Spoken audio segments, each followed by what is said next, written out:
Assalamualaikum warahmatullahi wabarakatuh. Hari ini saya akan menjelaskan tentang wawasan Nusantara.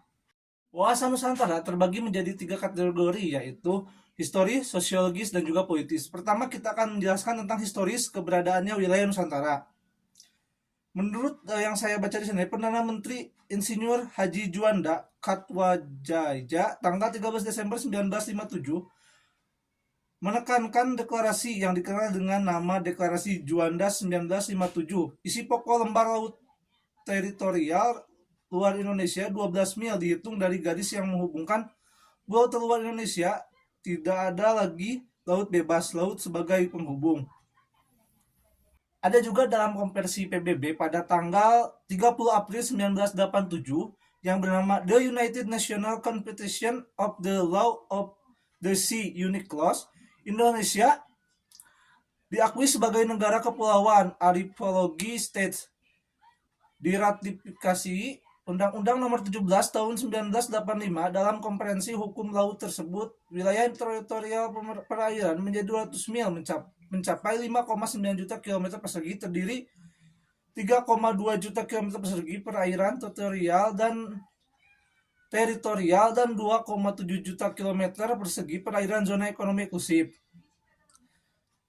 Wawasan Nusantara juga memiliki politis, yang mana politis di sini wilayah yang utuh dan bangsa yang bersatu harus terus-menerus dipertahankan dan dilestarikan. Salah satu tujuan dari politisi di wawasan Nusantara ini menjaga kepentingan nasional dalam mencapai tujuan nasional dalam alinea 4 Undang-Undang NRI 1945, yaitu melindungi segenap bangsa Indonesia dan seluruh tumpah darah Indonesia, mewujudkan visi nasional, yaitu terwujudnya masyarakat Indonesia yang religius, manusiawi, bersatu, demokrasi, adil, sejahtera, maju, mandiri, serta baik dan bersih dalam penyelenggaraan negara. Wawasan Nusantara juga memiliki sosiologis. Diawali perubahan Orde Nati 1939 kepada Deklarasi Juanda, maka terjadi perubahan cara pandang dan pendekatan berbeda dalam menetapkan wilayah kepulauan Nusantara, yaitu dari dipisahkannya menjadi dihubungkan oleh laut atau perairan.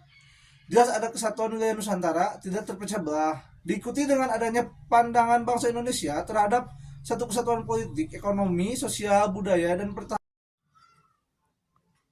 ketahanan sosial budaya.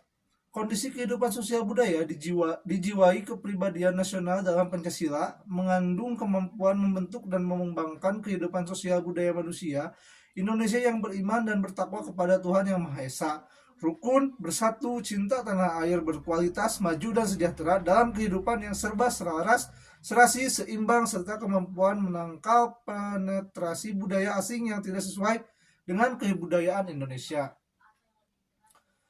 Selanjutnya, ketahanan Hankam, kondisi daya tangkal bangsa yang dilindasi kesadaran bela negara seluruh bangsa, mengandung kemampuan memelihara stabilitas pertahanan dan keamanan negara yang dinamis, mengamankan pembangunan dan hasil-hasil, serta kemampuan pertahankan kedaulatan negara dan menangkal segala bentuk ancaman. Wilayah teritorial Indonesia terbagi menjadi tiga. Yang pertama itu adalah daratan, udara, dan juga lautan.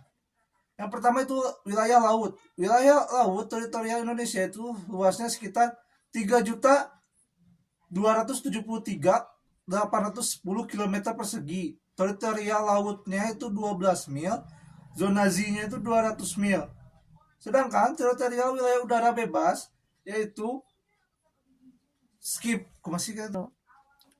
wilayah teritorial di udara, wilayah udara itu tercantum pada Undang-Undang Nomor 20 Tahun 1982, terdapat 36.000 km ke atas, termasuk geostasioner orbit atau GSO.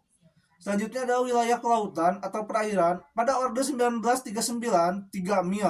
Terus deklarasi di Juanda pada tahun 1957 terdapat 12 mil. Selanjutnya deklarasi landas kontinen, wilayah dasar laut, dan landas kontinen yaitu zona ZEEI 200 mil.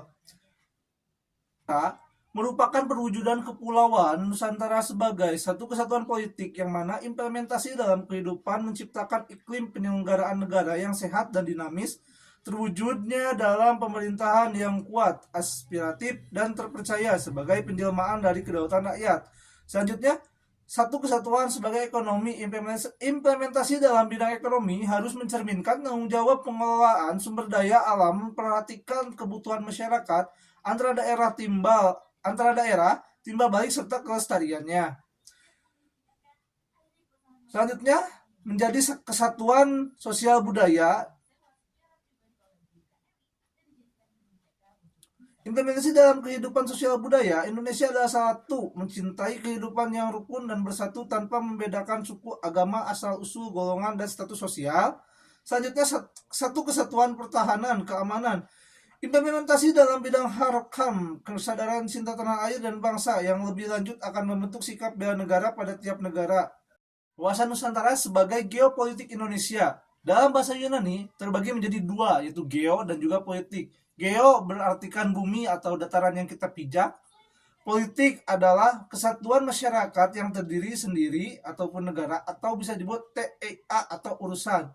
Dalam bahasa Inggris, politik artinya serangkaian asas atau prinsip, keadaan, cara, dan alat yang digunakan untuk mencapai cita-cita atau tujuan. Jadi dalam artian geopolitik, pengaruh faktor geografis terhadap tindakan politik negara. Ajaran Bangsa Indonesia, Lemhanas 1997, geopolitik Indonesia didasari ideologi Pancasila dan Undang-Undang Negara Republik Indonesia pada tahun 1945, sehingga teori dan prakteknya harus sesuai dengan Pancasila dan Undang-Undang NRI 1945.